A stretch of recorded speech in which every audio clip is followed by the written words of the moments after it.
Many of us tend to be the reactor in our lives rather than the observer. When we are the observer, we become more of a responder in our lives. Being the observer creates an inner safe space for you to heal and become more aware of how you've been showing up in the world, how you are showing up in the world, and how you'll continue showing up in the world. How we show up is a direct reflection of what we're reacting or responding to the most. So make sure you hit like, share, and subscribe if you aren't already. Comment below, I'm ready to make peace. This is an important conversation to have.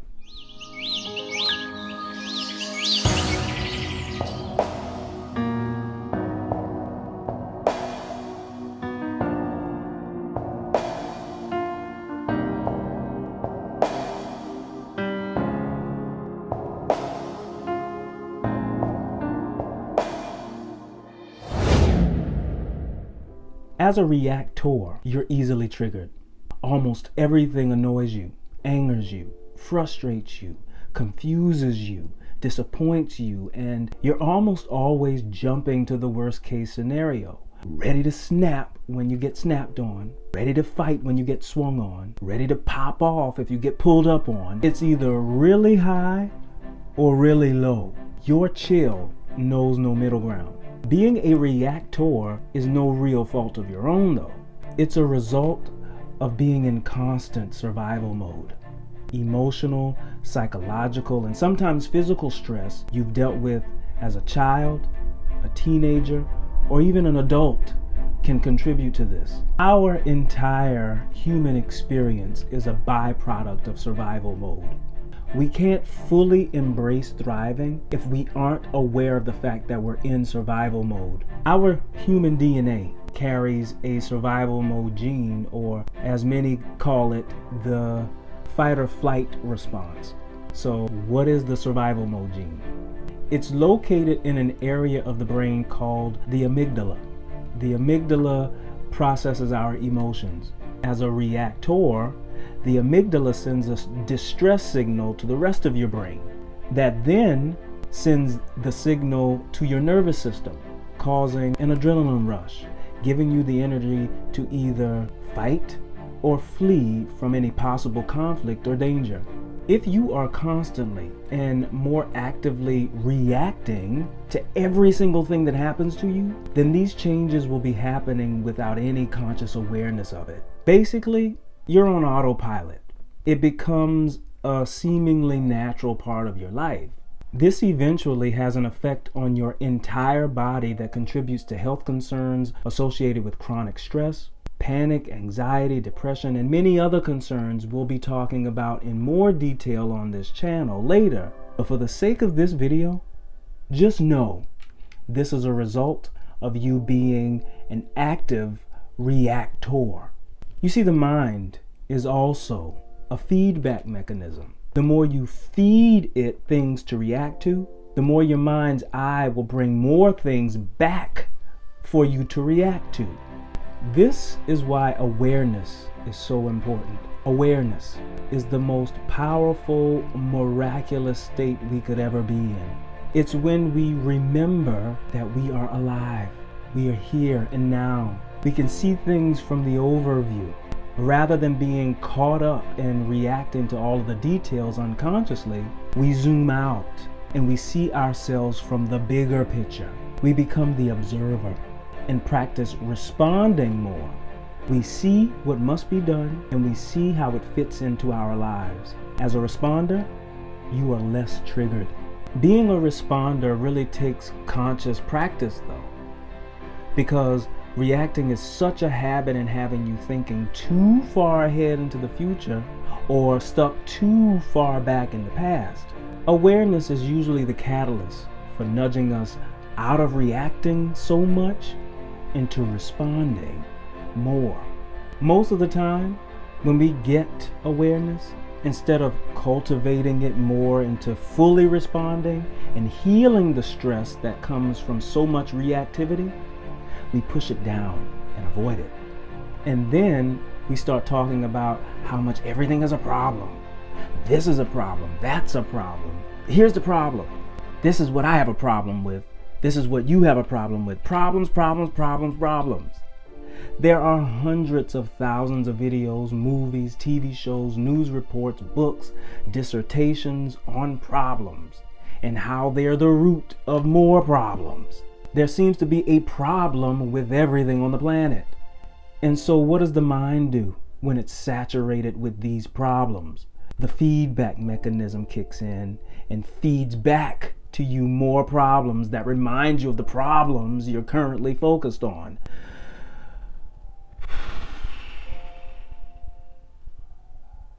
Here's a phrase that's gonna blow your mind. Problems are not problems. It's your resistance to them. Bring that back. Problems are not problems. It's your resistance to them. Language and word usage is very important here. Words have power. Perhaps allowing yourself to use the word concern rather than problem can lessen some of the resistance here. When you hear the word problem, it triggers an emotional response to something worrisome, fearful, dangerous. And what do those things eventually cause you to do? React, right? So the response to resistance is to focus on something less resistant. What does less resistance feel like? It's a good feeling state. So what does a good feeling state feel like? It feels like relief. It feels like ease. It feels like calmness. This is where things get really good, because now you have the freedom to choose what you're going to do to feel good and invite less resistance in. Some socially acceptable ways of feeling good can be singing, dancing, rapping, writing, laughing, exercising, playing video games, watching movies, reading, some form of prayer and meditation practice. Pretty lighthearted and empowering, right? Well, here are some socially unacceptable ways of feeling good. Excessive, illegal, legal drug use, alcohol consumption, gossiping, trolling, bullying, boosting and stealing, and the biggest one of all is harming and taking your or someone else's life. Pretty grim and disempowering, right? Well, let me be clear here. I am not condoning any behaviors that go against the laws of the land or any ethical or moral codes. I intentionally separated these activities as socially acceptable and unacceptable to allow you the opportunity to see that any activity you choose to do can be done to promote that good feeling state. You see, many of us go to great lengths to feel those good feeling states of relief, ease, satisfaction, even if it's at the cost of our own integrity, our own dignity, or even at the cost of someone else's life. Let me drive this video home because you're gonna love this. Focusing on good feeling activities is not to be confused with distracting yourself from what's causing you resistance. How do you know when it's a distraction? Here's that word awareness coming back. Be more aware or pay more attention to how you feel. If when you're doing the good feeling activity or after you finish doing the activity, you feel guilt, shame, disappointment, defeat, worry, then that's a clear sign what you've done was a distraction. And usually this causes more resistance, which sends you into more worry, and your mind starts doing that feedback thing again. Here's where you get to be more of the responder. It brings your mind back to the here and now. This is where you get to soothe yourself and make peace with those bad feelings. Make peace with the activities that are fueling those bad feelings. You get to create inner space to allow those bad feelings to come in and pass through. because that's all they want to do anyway. But your resistance keeps them there longer than they have to be. This is something you, in your own awareness, must practice to get better at so that you can make some progress toward more of your healing. You see, progress is like a big giant staircase. The next step is always lit. You can always see where to go to next, but not 10, 20 steps ahead of you. Most times, we want to know where to go 10, 20 steps ahead because we think that if we don't know where we're going, then there's no reason to take a step. If you take the next step in faith, in trust, in that compassionate responder's state of awareness, then the next best step toward your healing always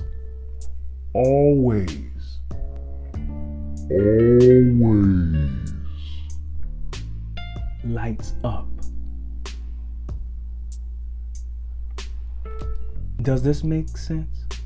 Did this allow you to reflect on whether you've been more of a reactor or a responder? Are you able to look at problems in a different way and begin to make peace with them? If you made it to the end of this video, hit that like, subscribe if you're not already subscribed yet, and share this with someone who you think may benefit from this. Let's expand the conversation. Until then, I will see you in the next video.